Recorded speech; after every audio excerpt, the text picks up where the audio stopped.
Hello everyone, welcome back to Nursing Elite. आज की video होने वाली है HPSSB स्टाफ नर्स एग्ज़ाम के लिए रिवीजन क्लास। जैसे कि आपको पता है कि 28 वैकेंसीज़ के लिए जो एग्ज़ाम है Himachal Pradesh staff nurses recruitment का, वो है 1 अगस्त को। तो आपको पता होगा कि नर्सिंग पोर्शन जो रहता है उसमें 120 क्वेश्चंस होते हैं, हर क्वेश्चन हाफ मार्क्स का होता है। तो 60 मार्क्स जो है वो नर्सिंग पार्ट के होंगे, और जो नॉन नर्सिंग पार्ट है जिसमें कि हमारा हिमाचल का जीके, करंट अफेयर्स, इंडिया का जीके, हिंदी, इंग्लिश, ग्रामर और रीजनिंग और मैथ्स का कुछ क्वेश्चंस आते हैं, वो होता है 50 questions which is of 25 marks. तो आज की वीडियो में हम बात करेंगे नर्सिंग पार्ट की। ये एक रिवीजन क्लास है जिसमें आप ये चेक कर सकते हैं, क्योंकि मोस्ट ऑफ द प्रेपरेशन आपकी अब कम्प्लीटली आपकी प्रेपरेशन अब हो चुकी है। तो आप जो भी क्वेश्चंस हैं उनके आंसर कमेंट्स में भी लिख सकते हैं, और बाकी आप चेक कर सकते हैं। बाकी अगर जो आपने नहीं पढ़ा वो आपको नॉलेज मिल जाएगी। तो फर्स्ट क्वेश्चन है, which of the following is a risk factor for colorectal cancer? A diet high in calcium, a diet low in vitamin C, a high fat and low fibre diet, and history of smoking. तो colorectal cancer की बात है तो answer होगा a high fat and low fibre diet. जो भी answers हैं उनको मैंने थोड़े डिफरेंट कलर से हाईलाइट किया है ताकि आपको इजीली पता चले। Which among the following is a side effect of nitroglycerin? Vomiting, diarrhoea, headache और कॉन्स्टिपेशन। तो headache would be the answer, क्योंकि नाइट्रोग्लिसरीन वेजोडाइलेशन कॉज करता है। So of course it will increase the blood supply to the brain and it will lead to headache. Next है, headache, vomiting, vertigo, diplopia and skin desquamation are the feature of acute hypervitaminosis with vitamin A, B, C and D. तो answer would be vitamin A. उसके बाद है, during blood transfusion if hemolytic reaction occurs, the first nursing action would be to slow down the transfusion, to stop the transfusion, to notify the physician, all of the above. I am so sorry, मैंने यहाँ पे जो answer है वो ए को highlight किया है, but answer would be to stop the transfusion को हमने स्टॉप करना है, उसके बाद हमने फिजिशियन को नोटिफाई करना है। तो ये क्वेश्चन काफ़ी ज़्यादा एग्जाम्स में ये पूछा गया है। आंसर ए नहीं होगा, इसका आंसर होगा to stop the transfusion. Next है, the most common complication of mumps infection in adult man is meningoencephalitis, bronchitis, orchitis and glomerulonephritis. तो आपने पढ़ रखा होगा that most common complication would be orchitis, और अगर हम विमेन की बात करें तो उनमें उफ्राइटिस। मेनिंजोएंसेफेलाइटिस भी कॉज करता है, इवन जो चाइल्डहुड केसेस हैं उनमें ये मेनिंजोएंसेफेलाइटिस कॉज करता है। उसके बाद है, which type of tube is use to control bleeding? Oesophageal varices. तो आपको पता होना चाहिए, उस ट्यूब का नाम है सेंक्सटेकन ब्लेकमोर ट्यूब। आप में से कुछ लोगों ने देख भी रखा होगा, जो पिक्चर्स दी होती हैं बुक्स में, ब्रनर या इवन एनक्लेक्स की जो साउंडर्स की बुक है उसमें ये दिया है। नेक्स्ट है, pen eight McBurney point is a feature of. तो ये अपेंडिसाइटिस का फीचर है, और राइट साइड पे जो हमारी राइट इलियक क्रेस्ट है और जो अब्लाइकस है उसके बीच में ऑब्लिकली मिड पॉइंट पे होता है हमारा मैकबर्नी पॉइंट। वहाँ पे टेंडरनेस और पेन प्रेजेंट है, that is the case of appendicitis. उसके बाद है, position use for giving enema to a patient. तो नी चेस्ट पोजीशन हम यूज़ करते हैं, और नी चेस्ट पोजीशन का दूसरा नाम है जेनोबैक्टीरियल पोजीशन। उसके बाद है, a patient who has received, I think जो ये जेनोबैक्टीरियल पोजीशन वाला है ये पहले भी हिमाचल के एग्ज़ाम में पूछा जा चुका है। तो जेनोबैक्टीरियल पोजीशन।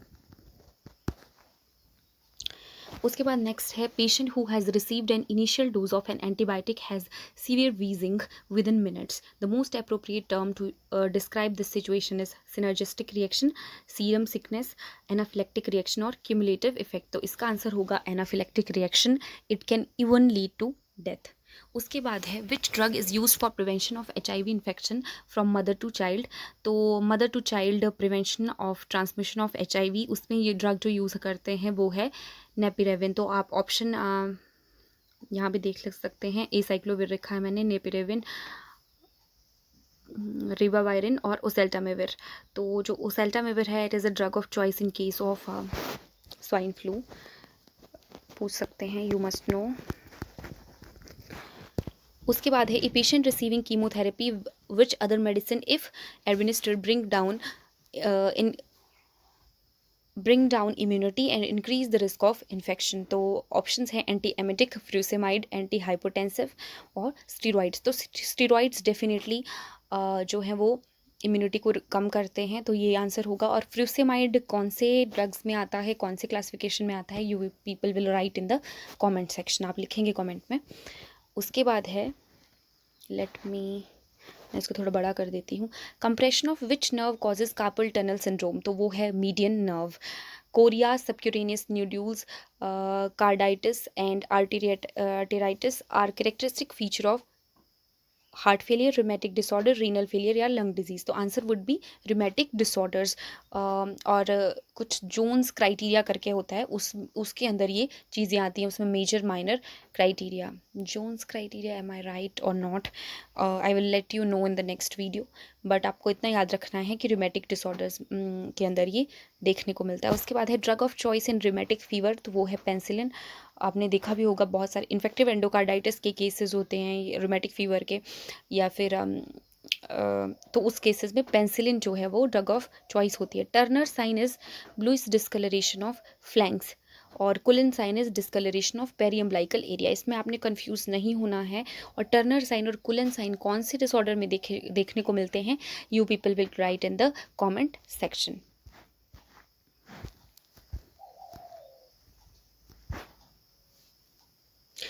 उसके बाद है nuchal rigidity, fever and seizures are the symptoms of hydrocephalus, meningitis, MI and peptic ulcer. तो मेनिंजाइटिस के साइन हैं, और उसके साथ दो चीज़ें और भी आती हैं इसमें, कर्निंग साइन एंड ब्रिड्जिंस्की साइन।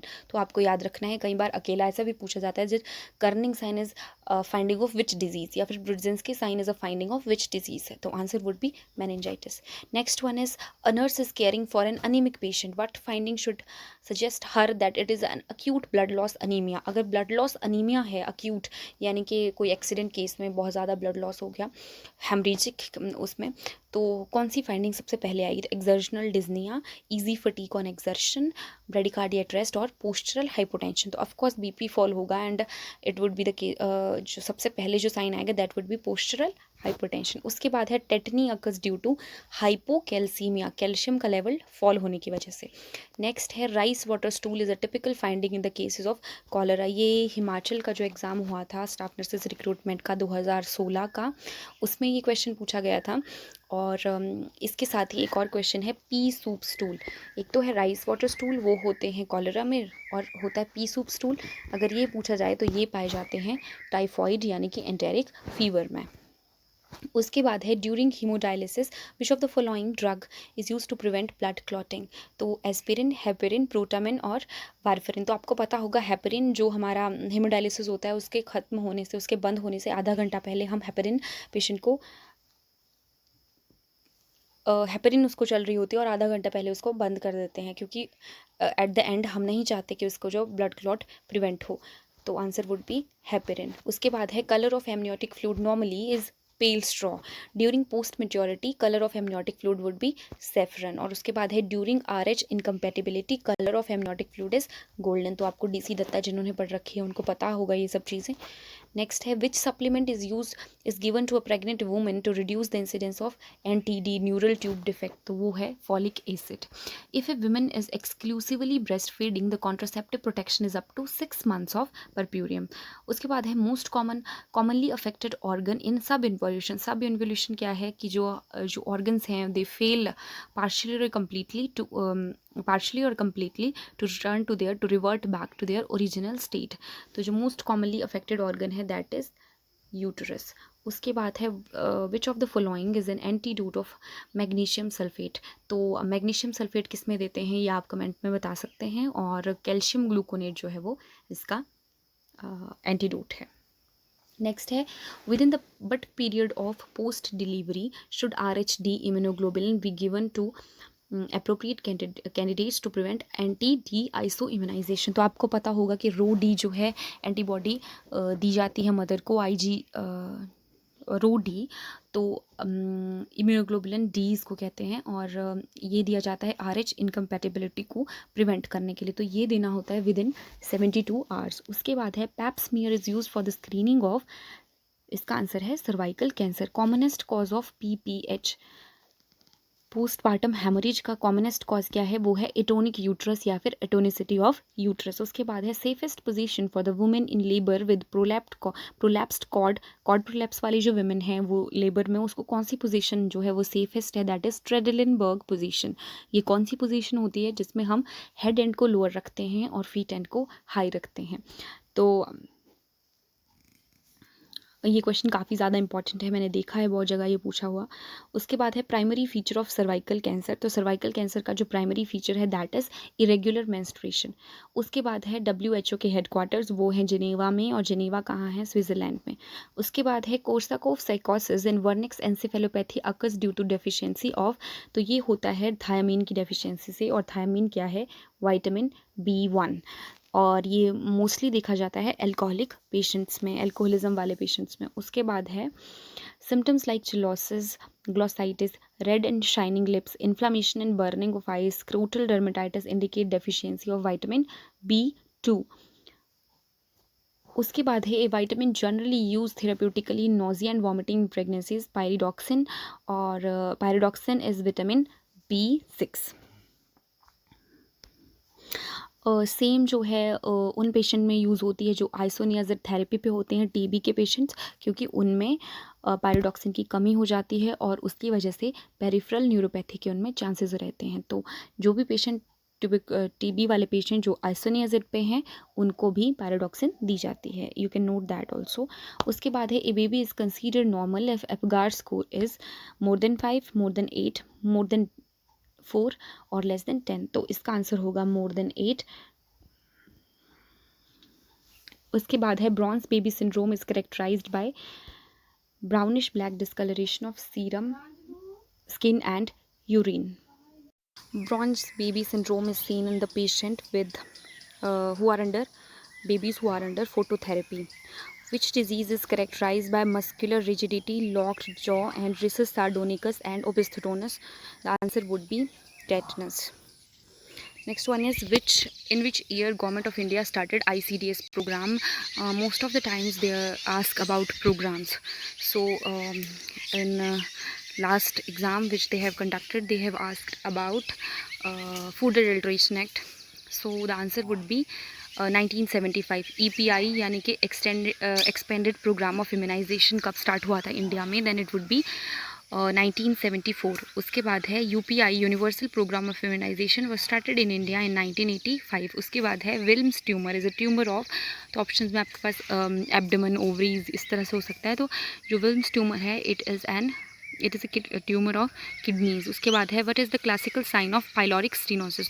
तो प्रोजेक्टाइल वॉमिटिंग जो है वो पाइलोरिक स्टेनोसिस का क्लासिकल साइन है। In case a newborn shows a sign of asphyxia at birth, nurse should immediately वो क्लियर करेगी एयरवे को, clear the airway, priority action वाला क्वेश्चन है।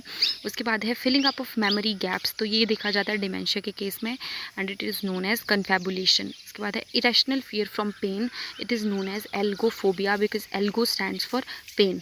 Irrational fear from high places, it is acrophobia, acro is related to height. Type of amnesia in which patient is unable to recall past events, वो है retrograde amnesia. और type of amnesia in which patient is unable to recall recent events, तो वो है anterograde amnesia. उसके बाद है alcohol sensitising drug use for the treatment of alcoholism, तो वो है डायसल्फिराम, आपको पता ही होगा। उसके बाद है disease which is characterise by Bleuler 4A, तो वो है स्कीज़ोफ्रेनिया। अभी जो एग्ज़ाम हुआ था HPSSC का लास्ट ईयर अक्टूबर में 2020 अक्टूबर 4 अक्टूबर को, उसमें ये क्वेश्चन था और इसका आंसर है स्कीज़ोफ्रेनिया। तो 4A के अंदर आता क्या क्या है? Autism, ambivalence, affective disturbance and associative loosening. उसके बाद है reduced production of speech is termed as, तो ये है पॉवर्टी ऑफ स्पीच। उसके बाद है schizophrenia which is characterised by marked disturbance of motor behaviour is catatonic schizophrenia, जिसमें भी मसल से रिलेटेड प्रॉब्लम है that is catatonic schizophrenia. Next one is stage of mania in which there is severe elevation of mood with delusion of grandeur or delusion of grandiosity is exaltation। ये question भी अभी जो 4 अक्टूबर 2020 को exam हुआ था HP का, उसमें पूछा गया था। होपलेसनेस, हेल्पलेसनेस एंड वर्थलेसनेस ये देखे जाते हैं डिप्रेशन में। Most severe withdrawal symptom of alcohol, तो है ये डिलीरियम ट्रेमेंस, और डिलीरियम ट्रेमेंस उन लोगों में देखा जाता है जो डिलीरियम ट्रेमेंस इसका नाम क्यों है, क्योंकि ये ट्रेमर्स उस पेशेंट को आते हैं जो कि अल्कोहल विड्रॉल पे होता है। उसके बाद है if IQ level is below 20, तो वो टाइप ऑफ MR है प्रोफाउंड मेंटल रिटार्डेशन। उसके बाद है sleep walking is termed as somnambulism. उसके बाद है क्रोमोसोमल डिसऑर्डर विद ट्राइसोमी 21, तो वो है Down syndrome. Trichotillomania is defined as, trichotillomania होता है pulling out of hair. A condition artificial induce with increase suggestibility is hypnosis. ये कई बार जो क्रिमिनल्स होते हैं उनमें भी यूज़ होता है। Therapy which acts upon the principle of pairing end of pleasant stimulus with non pleasant one is aversion therapy, जो कि अल्कोहलिक पेशेंट्स में यूज़ होती है। उसके बाद है unfamiliarity with the familiar situation is jamais vu, क्योंकि वो वहाँ पे उसको पहले से वो सिचुएशन में हो चुका है वैसा उसके साथ, बट वो उसको लगता है it is happening for the first time. जबकि जो उसका अपोजिट है कि वो उसके साथ नहीं हुआ है फिर भी उसको लगेगा ऐसे पहले हो चुका है, that is deja vu. Most common type of hallucination जो है स्किज़ोफ्रेनिया में होती है दैट इज़ ऑडिटरी। आपके पास ऑप्शंस में ऑल्फैक्टरी एंड ऑल ये सब कुछ दिया होगा, tactile, but answer would be auditory. उसके बाद है eating disorder marked by persistent eating of unnatural substances such as plaster, paint and mud. Unnatural का मतलब है कि ऐसे सब्सटेंसेस का खाना जो कि नॉन हेल्दी है, नॉन न्यूट्रिटिव हैं, वो चीज़ें खाना, तो वो है पिका। उसके बाद है CAGE questionnaire is use to identify severity of alcoholism. तो केज क्वेश्चनरी में 3-4 चीज़ें होती हैं कि आप सुबह सबसे पहले उठते ही अल्कोहल लेते हो, इस तरह का क्वेश्चन हम हम आइडेंटिफाई करते हैं कि कितना सिवियर जो डिग्री का एल्कोहलिज्म उस पेशेंट को है। नेशनल मेंटल हेल्थ प्रोग्राम जो था वो लॉन्च हुआ था 1987 में। उसके बाद है commonest type of phobia is agoraphobia. Agoraphobia is fear from the open spaces. उसके बाद है term vaccine is coined by, तो किसने क्वाइन की थी, वो की थी लुइस पास्चर ने। माइक्रोबायोलॉजी के भी काफ़ी क्वेश्चंस इस एग्ज़ाम में देखे गए हैं। Infection acquired during stay of patient in hospital is nosocomial infection. उसके बाद है ability of micro organisms to produce a disease is called as pathogenicity. उसके बाद है sleeping sickness is transmitted by the bite of सी fly, जिसको sand fly भी कहा जाता है। उसके बाद है filaria is caused by Wuchereria bancrofti. उसके बाद है Kahn's test is used in the diagnosis of syphilis. Commonest cause क्या है यूटीआई का, वो है ई कोलाई। तो ये थी मेरी आज की वीडियो और आई होप कि आपको आपके अपकमिंग एग्ज़ाम में हेल्प करे, जो कि आपका 31 को है एग्ज़ाम, 1 जुलाई को है, 1 अगस्त को एग्ज़ाम है। और बाकी एग्ज़ाम्स जो MP स्टेट का है और जगह के एग्ज़ाम है उनमें भी ये वीडियो आपके लिए हेल्पफुल होगी। So it was just a revision video, क्योंकि अभी टाइम नहीं है इतना। तो and at last I would like to say कि लाइक करें वीडियो को, शेयर करें और सब्सक्राइब कर दें चैनल को। And all the best for your exam. Thank you so much.